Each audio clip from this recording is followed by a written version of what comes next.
Hello friends, in the last class we have learned how an X-ray tube is used as rectifier and what is rectification. So let us now learn about the rectifiers. What are rectifiers? Rectifiers are devices that allow the electrical current to flow in one direction and they do not allow the electrical current to flow in other direction. So these allow the electrical current to flow only in one direction and they do not allow the electrical current to flow in opposite direction. So rectifiers are mainly incorporated in the X-ray circuit in series. So they are incorporated in series. Exactly.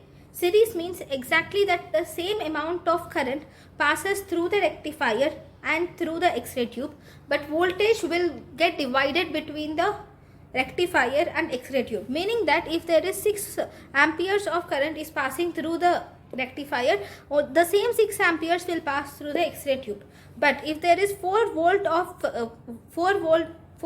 of voltage is applied between rectifier and X-ray tube, this means that maybe among this 10 volts of voltage, some 4 volts will go to the rectifier and 6 volts will go to the X-ray tube, or in any way based on the amount of rectifier, the strength or power of the rectifier, that is the resistance.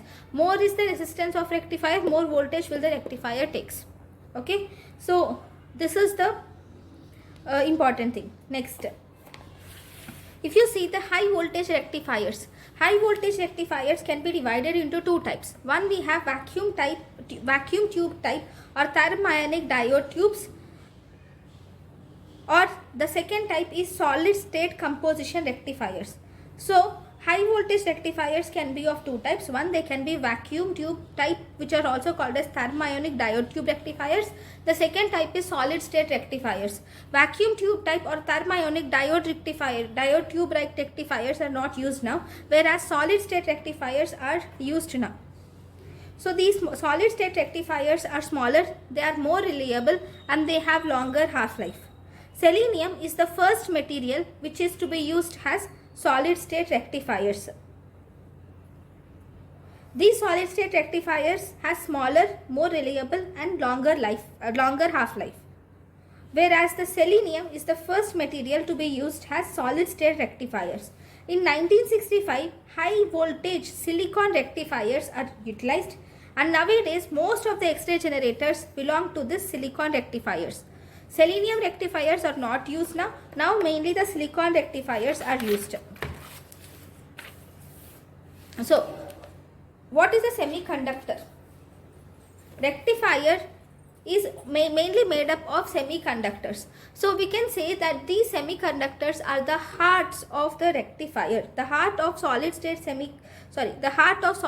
rectifier is a semiconductor.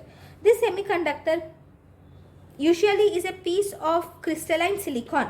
This crystalline silicon or silicon molecule has 4 valence electrons. Silicon atom has 4 valence electrons. In the solid state, this silicon atom has numerous amounts of energy levels permissible for electrons. There are numerous energy levels permissible for electrons in silicon. There are many electron shells. So among these electron shells, 2 electron shells are important, which is the conduction band and the valence band. This conduction band and valence band is very important for a semiconductor. So let us see what is the importance. So if you see, we have a valence band and we have a conduction band. Valence band, the electrons present in the valence band are called as valence electrons. These valence electrons should either gain some energy or lose some energy if they have to move from one energy level to other.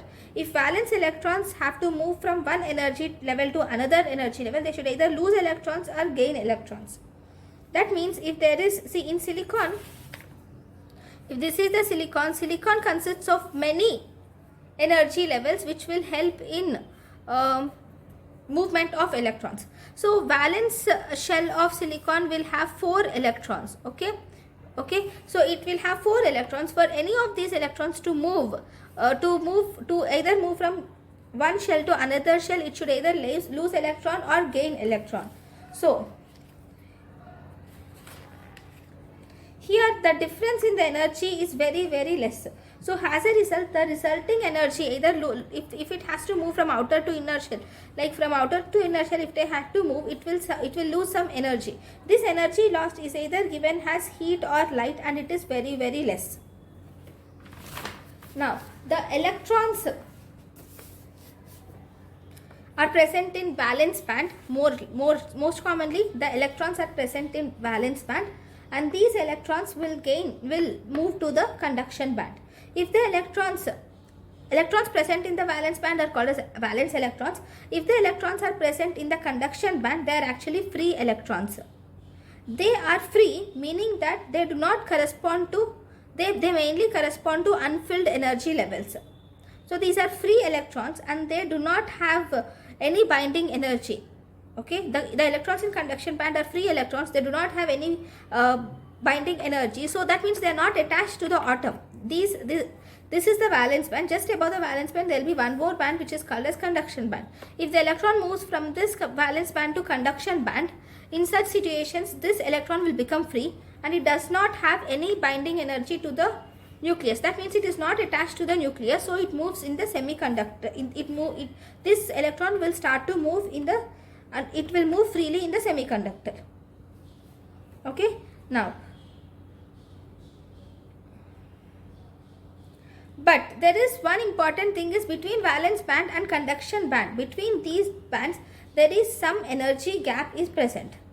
So, in many of the solid materials present in this world, this energy gap, that is called as forbidden energy gap, is present between the valence band and the conduction band. So, from the valence band, the electrons are not allowed to the conduction band. Only in few atoms, the electrons from valence band are allowed freely to the conduction band. So, this unallowable energies present between the valence band and conduction band is called as forbidden gap energy. That means this energy will not allow the electrons from valence band to go into the conduction band. So based on this forbidden gap energies, the solids can be divided into three types. So solids can be divided into, we all know solids can be divided into conductors, semiconductors and insulators. Now, so this division of conductors, semiconductors and insulators of solid particles is based on the forbidden energy gap. Okay, if there is no forbidden energy gap between the conduction band and valence band, then we call it as a conductor. If there is some forbidden energy gap, that is in the order of 1 electron volt, the forbidden energy gap is in the order of 1 electron volt between the valence band and the conduction band, then we call this type of material as semiconductors. If the forbidden energy gap is in the order of 10 electron volts between the valence band and the conduction band, then we call it as insulator. Now, so we have seen what is conductor, what is semiconductor and what is insulator. Now, in the semiconductor, what is semiconductor? See, conductor simple, the valence electrons easily go into the conduction band. So, as a result, the electrons move freely in the material. So, there is easy conduction of electricity. Whereas in insulator, the electrons from valence band will not go to the conduction band. It's very difficult because the forbidden energy gap is large, that is 10 electron volts. So as a result, this insulator does not allow flow of electrons, so it does not allow electric current. So that is insulators. Then what about the semiconductors? Will they allow electric current or will they not allow electric current?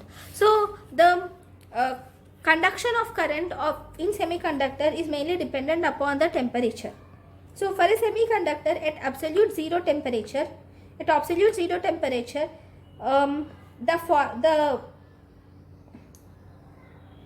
the electrons are present in the valence band and they cannot go into the conduction band because the difference between the forbidden energy is 1 electron volt for both at absolute zero temperature or at room temperature. The forbidden energy is same, that is 1 electron volt. The difference is that in absolute zero temperature, all the electrons stay in the valence band only and there are no electrons in the conduction band. So a semiconductor behaves as an insulator at absolute zero temperature, whereas at normal room temperature, some of the electrons from valence band will be raised into the conduction band.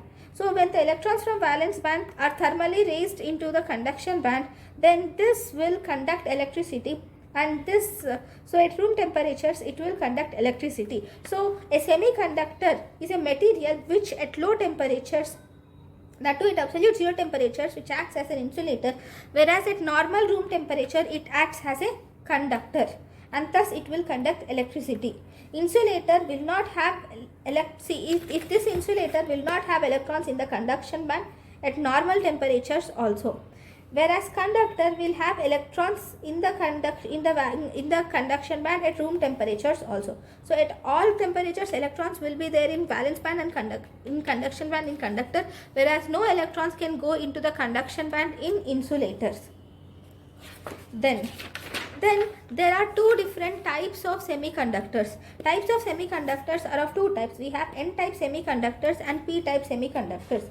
In N-type semiconductors, silicon, in both N-type and P-type semiconductors contain silicon. The only difference between N-type and P-type semiconductors is based on the valence electron which is present. So in N-type semiconductor, silicon silicon has 4 valence electrons. In both P-type and N-type semiconductors, silicon has 4 valence electrons. So first we will see about the N-type semiconductors. In N-type semiconductors, a material with 5 valence electrons are added has impurities to the silicon lattice. So this is the silicon lattice. Silicon lattice is nothing but the silicon crystal. So in this silicon lattice or silicon crystal, all are +4. +4 means indicates silicon. So all these are silicon molecules. To this silicon lattice, a material with 5 valence electrons is added. So this 5 valence electron,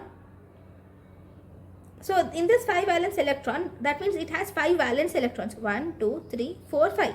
Okay, among these 5 valence electrons, you can see 4 of the electrons are bonded with the adjacent silicon molecules, silicon atoms. So this is bonded with this is bonded with this. So like that, each electron of among these 5 free electrons, 5 valence electrons, each electron is bonded, almost 4 electrons are bonded to 4 adjacent silicon molecules, but there is 1 electron which is not utilized in the bonding. So this non-bonded or not, this electron which is not utilized in bonding, or this unbound electron, can move easily than the bound electrons. So this electron is called as free electron. So because it has 1 extra electron which can move in this material, so this is called as donor. This +5, that or 5 valence material is called as donor because it can donate 1 electron. The crystal resulting from addition of a donor is called as N-type semiconductor. So the crystal which is made from addition of a donor is called as N-type semiconductor. What is N suggestive of? N suggestive of negative. Negative means surplus. So free electrons can easily move in the crystal, so it is called as donor. So this negative charge of the extra electron will result in N-type semiconductor. Examples of this N-type semiconductors, examples of donor materials in N-type semiconductors are arsenic and antimony. This arsenic and antimony are added in very tiny amounts of atom of impurity. About 1 atom of impurity is added for every 1 atom of arsenic or antimony is added for every 10 to the power of 7 atoms of silicon. So if 10 to the power of 7 atoms of silicon are present, only 1 atom of arsenic or antimony is added.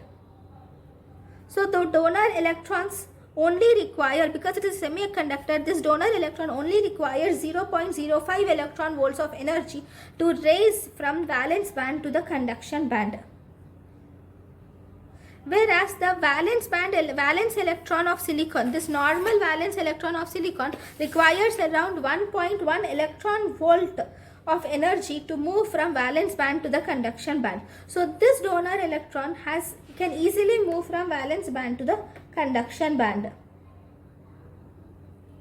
So that means 0.05 energy level means if less than 0.05 electron volts is given to the this semiconductor, then there will be a forbidden gap and will not allow the flow of electrons. So these solar electrons should require at least 0.05 electron volt of energy to go into the conduction band. So this energy level is called as is actually this energy level will result in forbidden gap if the energy level is not reached. That is, if the energy is less than 0.05 electron volts, then this results in forbidden gap. So energy levels that appear in this forbidden gaps are called as traps. That means the electron is free, so it can go, but if it does not have this energy, then it can go into any energy level between these both, and those are called as traps. That means this electron is not utilized in the semiconduction or conducting the conduction of electricity. Okay, this is N-type semiconductors. The next type of semiconductors are called as P-type semiconductors. So in P-type semiconductors, an impurity or material with 3 valence electrons is added as impurity to the silicon atom. So this is a silicon lattice. To this silicon lattice or silicon crystal, see an element with 3 valence electrons are added. If element with 3 valence electrons is added as impurity to this silicon atom, the 3 electrons of this element are utilized with bonding are utilized in covalent bond with adjacent 3 silicon atoms, whereas one silicon atom has 1 electron, but one electron is not present in this impurity because there are only 3 valence electron. So this absence of electron is called as hole.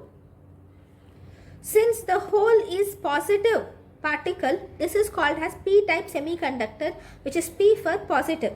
This hole which is present here, this can migrate from one side to other side. How? See, this is an electron. This electron can come and it can occupy this position. When this electron occupies this hole's position, then this hole goes and it occupies a position here. So a hole can migrate through this lattice structure by the filling of electron from the neighboring bond. From this just beside this bond, this can, like this electron can go and it can go here, this hole can move here. Similarly, this electron can go here, this hole can move here. So like this, the hole can travel from can travel easily in the crystal. So a hole can migrate through this lattice structure by an electron from the neighboring bond coming and filling the hole. In this way, the hole will go to a new site. So we can say that here the electron is moving in this direction, and see, this is the movement of electron, this is the movement of hole. So the electron moves in one direction and the hole moves in the direction opposite to the direction of electrons. Then this P-type traps, the same way has traps for N-type semiconductors, we also have P-type semiconductor traps. That means there should be at least 0.08 electron volts of energy should be there for the electrons to move from valence band to the conduction band. If it does not have that this much amount of energy, then this results in P type of traps. So these P types of traps are about 0.08 electron volts above the top of the valence band, and they are present in the forbidden region.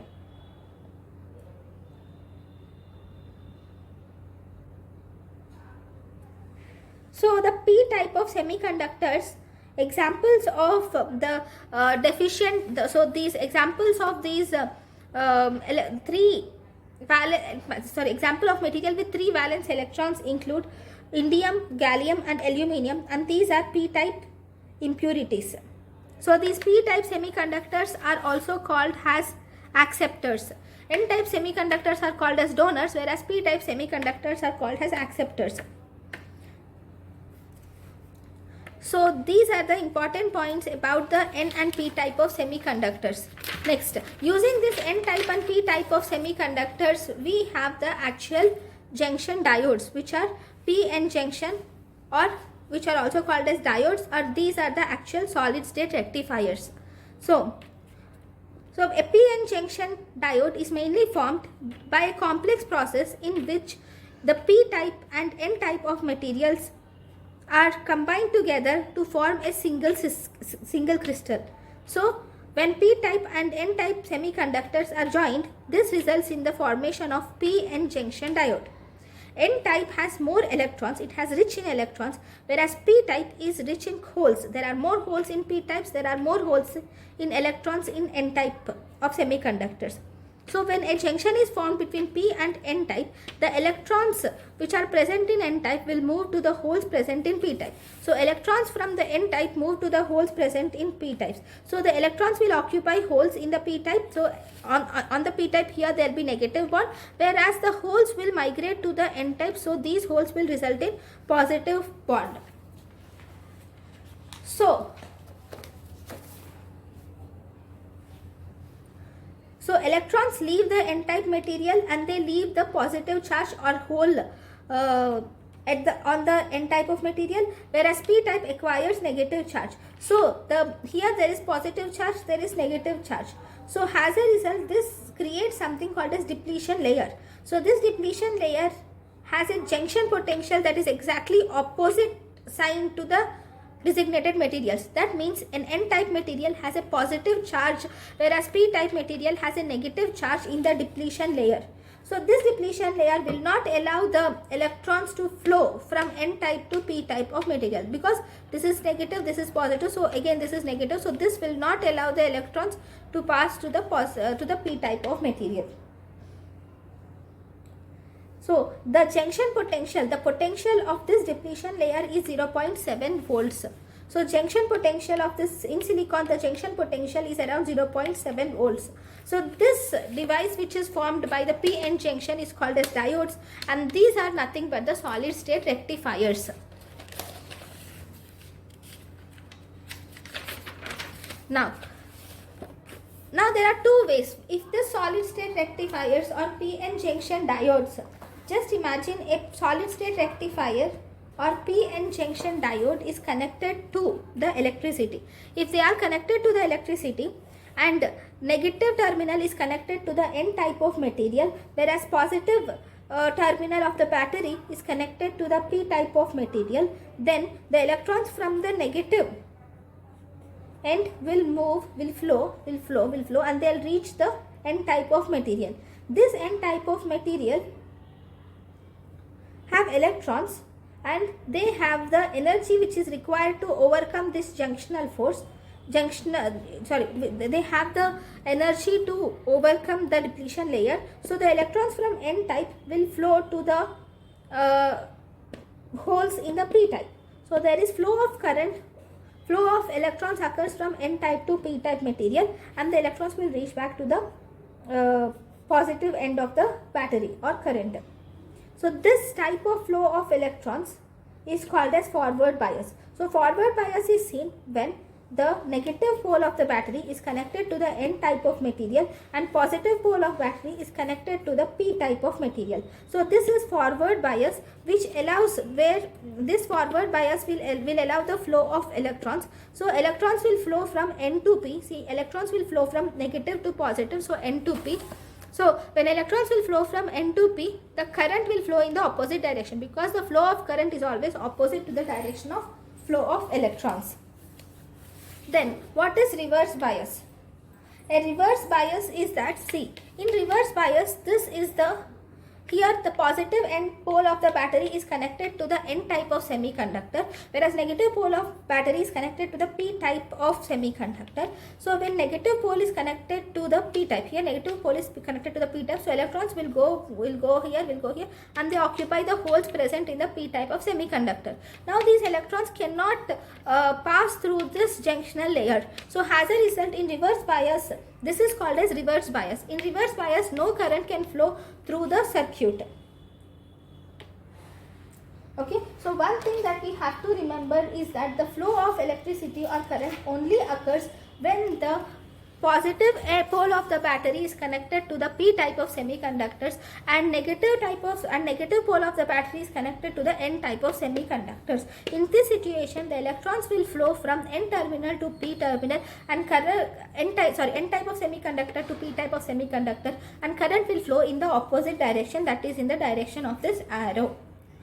So this is about the different types of semiconductors and NPN junction diodes. In the next class, we will learn about the actual rectifiers and how does this rectification occurs.